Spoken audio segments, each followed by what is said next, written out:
मुंबई के कांदिवली पश्चिम से एक ऐसा बड़ा घोटाला सामने आया है जिसने सरकारी सिस्टम की पूरी पोल खोलकर रख दी है। एसआरए प्रोजेक्ट के नाम पर गरीबों के हक के घरों को लूटा जा रहा है और इस बार मामला इतना बड़ा है कि लोग सड़क पर उतर आए हैं। माझं स्वतःचा एकट्याचं जे एक घर आहे ते मला भेटत नाही। और रवी मुंडे जो आहे तो कटिंग मध्ये एक रूम होता आणि त्याच्याकडे 9 आहे एसआरए मध्ये। 9 रूम आले कुठून हे चौकशी करायला सांगते त्यांना आणि कोणी याच्यावरती लक्ष देत नाहीये। मी सांगून प्रत्येकाला थकलो इथं, कोणी ऐकत नाही। बावनकुळे मॅडम, मिसाळ साहेब आणि ते पहिले ते काय त्याचे अधिकारी देवरे साहेब होते, त्यांना सगळ्यांना सांगून विनंती दिली की याचं आपण रूम पात्र नको, तरी यांनी केले सगळ्यांनी आणि सांगून ठेवलं। म्हणून आज उपोषणाला मला बसायची वेळ आली।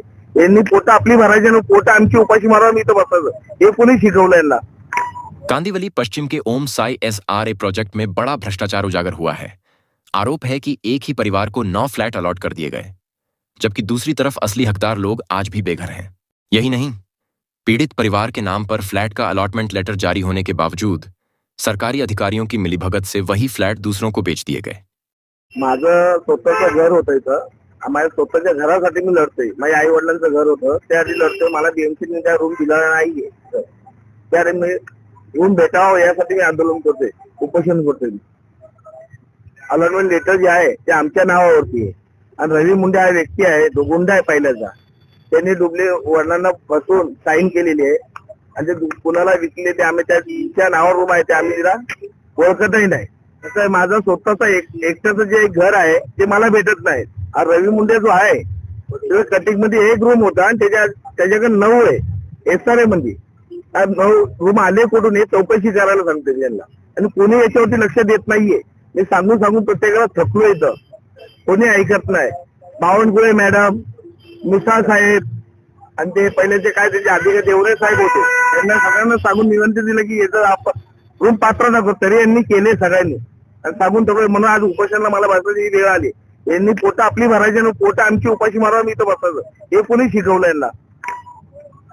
जब आप आंदोलन की चेतावनी देने के लिए गए थे तो नई वार्ड ऑफिसर आई हुई है, तो जो नई वार्ड ऑफिसर आए आसिफ को लेकर उनसे आपकी क्या बातचीत, किस तरह की बातचीत? उनके पास गया था, मेरा जो सामने वाला जिसके नाम पे रूम है उनको मैंने डॉक्यूमेंट वहां से मांगा तो उन्होंने दिया नहीं। वो बोलते हम दे नहीं सकते, हम फिलहाल में माहिती अधिकार, ये तो माहिती अधिकार मुझे देने चाहिए लोग जॉब, वो दे रहे नहीं है। उन्होंने मुझे दिया है उनको, वो भी आधा, जो मेरे पिताजी को आधा डॉक्यूमेंट दिया है और वो भी उनको बोला कि मुझे स्टैम्प मार के दो बीएमसी का, वो भी नहीं दिया उन्होंने। ये कौन सा कानून है, ना स्टैम्प दे रहे ना कुछ दे रहे। वो आधा डॉक्यूमेंट तो उनके पास है, वो दे रहे नहीं है। और जो पहले भारतीय जो मैडम है उनका कुछ जो सोसाइटी को लेना देना क्या है मुझे समझ में क्यों नहीं दे रहे हो, इतना बोगस कारोबार कर रहे हो, वो भी ऊपर से उन्होंने दे रहे नहीं है मुझे। आपको क्या लगता है कि इसके अंदर है ना कौन से डिपार्टमेंट या कौन से अधिकारी शामिल हो सकते हैं?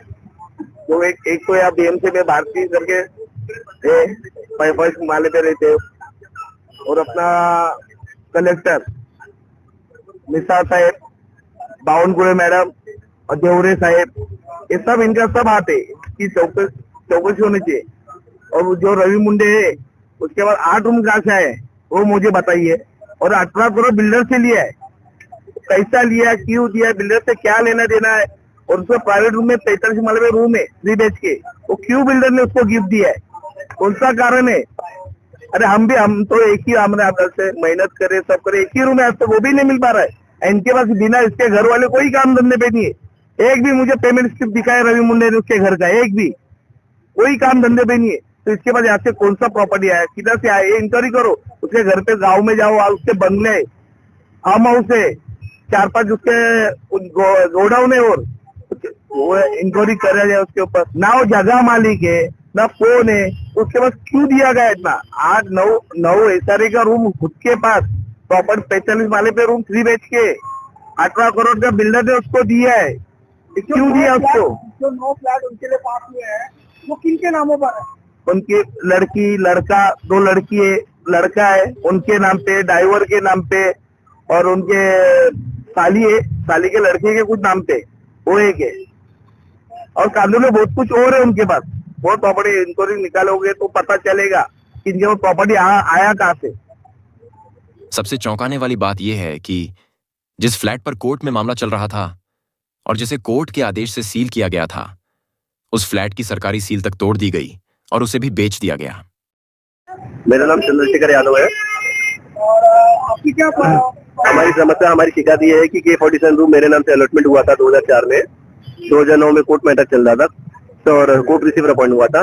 रवि मुंडे ने 2014 में टेक पेपर्स बना के आशा लता पुजारी को रूम बेच दिया, कोर्ट रिसीवर होने के बावजूद भी।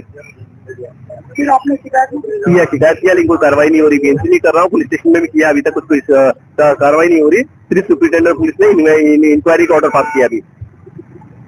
और वो इंक्वायरी कब से चल रही है? इंक्वायरी तो अभी 2 महीने से चल रही है। इस पूरे घोटाले के खिलाफ पीड़ित संदेश कदम अब आमरण अनशन पर बैठ गए हैं। कांदिवली बीएमसी कार्यालय के बाहर उनका धरना प्रदर्शन जारी है। इस आंदोलन को अब राजनीतिक समर्थन भी मिल गया है। आरपीआई 8वें गुट भी इस विरोध में शामिल हो गया है। विलास कदम आगे बढ़ो, हम तुम्हारे साथ हैं। आरपीआई जिंदाबाद, रामदास अठोले जिंदाबाद, बाबा साहब जिंदाबाद, छत्रपति शिवाजी महाराज जिंदाबाद। मैं रिपब्लिकन पार्टी ऑफ इंडिया का जिला अध्यक्ष बोलकर हमारे कार्यकर्ता संदीप कदम, इनको सपोर्ट करने के लिए और जाहिर पार्टीमा देने के लिए मैं आया हूँ। हमारे तालुका अध्यक्ष है, जिला के कार्यकर्ता है और ये सभी कार्यकर्ता संदेश कदम के पीछे और हमारी पूरी पार्टी और देश के मंत्री रामदास अठोले साहब इनके पीछे है। और इनकी जो मांग है कि भाई उनके पिताजी है विलास कदम जी, उनको फंसाकर बोगस एग्रीमेंट बनाकर उनको गुंडागर्दी का धाक दपशा दिखाकर उनका साइन लिया गया है। वो अशिक्षित लोग हैं, उनको कोई पढ़े लिखे नहीं है और ये सब करने के बाद में अलॉटमेंट महानगर पालिका विलास कदम के नाम पेपर देती है और वो लेटर इनको मिलता नहीं है, वो लेटर किसी और को मिलता है और जिसके पास वो लेटर गया, जिसने वो महानगर पालिका से लिया, वो लेटर लेने के बाद में वो दूसरे के साथ में एग्रीमेंट बनाते हैं और उसको अलाउड करते हैं। तो ये महानगर पालिका अधिकारी भी बड़े हरामखोर है और भ्रष्टाचारी है। ये अधिकारी ने जो भी घपला किया है उनकी चौकसी होनी चाहिए, उनके ऊपर कार्रवाई होनी चाहिए। जैसा अभी संदीप ने कहा कि एसआरए में जो कल बावनकुले मैडम है, मिसाल सर है, देवरे साहब है, इन्होंने एक्चुअली इनको न्याय देना चाहिए था, लेकिन एसआरए और महानगर पालिका के अधिकारी संगनमत कर गरीब लोगों को बेघर करते हैं और ये रूम दूसरे के नाम पे अलाउड करके अच्छे लोगों को 70 लाख 80 लाख 1 करोड़ में बेचते हैं। ये ऐसा इनका कारोबार है। तो हमारी ऐसी मांग है कि जिन्होंने भी बोगस एग्रीमेंट बनाया है, जो मूल मालिक को सदनिका देने के बावजूद दूसरे को बेच दी है, ऐसे लोगों के ऊपर फौजदारी गुना और एट्रोसिटी एक्ट के अंतर्गत कार्रवाई होनी चाहिए। ऐसे रिपब्लिकन पार्टी ऑफ इंडिया की मांग है। और हम अभी यहाँ महानगर पालिका के जो वार्ड ऑफिसर है, डीएमसी है, उनके साथ में हम लोग मीटिंग करने वाले हैं। अगर संदीप कदम को और उनके पिताजी को न्याय नहीं मिला तो मुंबई महानगर के कमिश्नर के साथ हमारी मीटिंग होगी और जो भी अधिकारी लोगों ने इसमें घपला किया है उनके मुंह को काला फांसा जाएगा। रिपब्लिकन पार्टी ऑफ इंडिया की चेतावनी। वो महानगर पालिका के जो भी अधिकारी है, वो अधिकारी और कोई बिल्डर लोगों के साथ में उनका संगनमत होता है, मांडोली होती है, गरीब लोगों का झोपड़ा अपात्र करते हैं, गरीब लोगों को पात्र करने के लिए पैसा मांगते हैं, गरीब लोगों को ऑफिस में आने नहीं देते हैं, लेकिन ये दलाली का काम करते हैं महानगर पालिका के अधिकारी। वही रूम किसी और बिल्डर को बेचकर 70 80 90 लाख रुपया कमाने का काम इन लोग करते हैं। और ये जो मसला है विलास कदम जी का, संदीप कदम जी का, उन्होंने कोई रवि मुंडे नाम के कोई आदमी है, उन्होंने उनके नाम पर 9 रूम का अलॉटमेंट करके लिया है। जैसा संदीप ने बताया, एसआरए में 1995 के पहले के पुरावे चाहिए, 2000 के पुरावा चाहिए, 2011 का चाहिए। तो महानगर पालिका हो या एसआरए हो, जिसके पास पुरावे हैं उनको रूम नहीं दे जाते। और एक ही फैमिली में 9 8 रूम कैसा अलॉटमेंट हुआ, उनकी चौकसी होनी चाहिए, उनकी तहकीकात होनी चाहिए।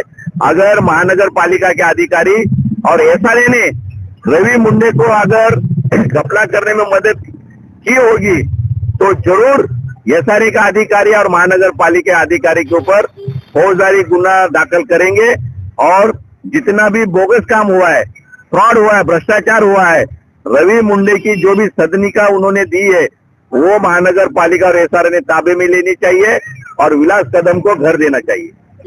मेरे सामने एक चंद्रशेखर यादव जी बैठे हैं, वो भी आंदोलन में उपस्थित है, वो भी आंदोलन में बैठे हैं और उनकी मांग ऐसी है कि उनका जो सोसाइटी में चंद्रशेखर यादव जी के नाम पे K47 सदनिका थी, वो सदनिका आशा लता पुजारी के नाम से उन्होंने बेच दिए और इसमें ऐसा मसला है कि कोर्ट का सील लगाया गया था। जब तोड़ा गया, तोड़ने के बाद में ये अपने हक के लिए कोर्ट में गए तो कोर्ट में जो मैटर पेंडिंग था, पेंडिंग होने के बाद में कोर्ट का ऐसा कहना था भाई जिसके जब तक डिसीजन नहीं आता है तब तक ये रूम को सील होगा।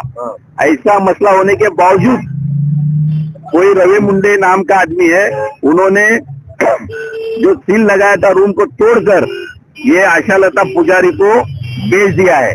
तो ये कंटेम्प्ट ऑफ कोर्ट है, भारतीय संविधान का अपमान है, बीएनएस कायदे का अधिकार अपमान है, पुलिस कायदे का अपमान है और ये इतनी जो गुंडागर्दी है, इसका रूम उसको बेचना, उसका रूम उसका बेचना और ऐसे लोगों के ऊपर कार्रवाई होनी चाहिए और वो रूम चंद्रशेखर यादव जी को मिलने चाहिए, ऐसा हमारी मांग है। और हम अभी ये सब मसले है एफआईआर होने के नाते हम लोग मुंबई के कमिश्नर, एडिशनल सीपी, डीसीपी को रिपब्लिकन पार्टी ऑफ इंडिया का एक शिष्टमंडल मिलेगा और रवि मुंडे के ऊपर कानूनी कार्रवाई करने की हम मांग करेंगे।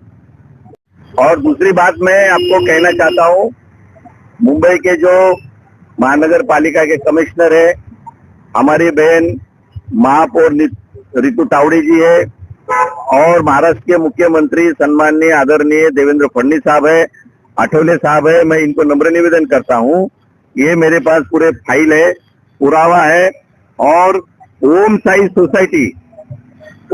सोसाइटी के जो रहवासी लोग हैं, वो रहवासी लोगों का रोड कटिंग में घर गया है, लेकिन महानगर पालिका के 5 अधिकारी ऐसे हैं कि वो अधिकारी का रूम उसमें दिया गया, उनको अलॉटमेंट किया गया है। अगर अधिकारी वहां नहीं रहता है, रोड कटिंग से उसका कोई ताल्लुकात नहीं है, ओम साई सोसाइटी के कोई ताल्लुकात नहीं है, फिर महानगर पालिका के 5 अधिकारी का रूम पात्र कैसे हुआ और उनको रूम किसने दिया, इसकी चौकसी होना चाहिए और अधिकारी को निलंबित करना चाहिए, ऐसी हमारी मांग है। आपको बता दें कि आरपीआई आठवले गुट केंद्र की एनडीए सरकार में शामिल है और सामाजिक न्याय मंत्रालय में राज्य मंत्री का पद भी इसी गुट के पास है। अब बड़ा सवाल यह है कि क्या प्रशासन इस बड़े एसआरए घोटाले पर कार्रवाई करेगा या फिर पीड़ित परिवार को ऐसे ही मरने के लिए छोड़ दिया जाएगा? मुंबई में गरीबों के घरों पर इस तरह का कब्जा और सरकारी सिस्टम की मिलीभगत, ये सिर्फ भ्रष्टाचार नहीं बल्कि इंसाफ का खुला मजाक है। अब पूरा शहर देख रहा है कि प्रशासन कब जागेगा और दोषियों पर कब कार्रवाई होगी। मुंबई से इस्माइल शेख की रिपोर्ट, इंडियन फास्ट ट्रैक।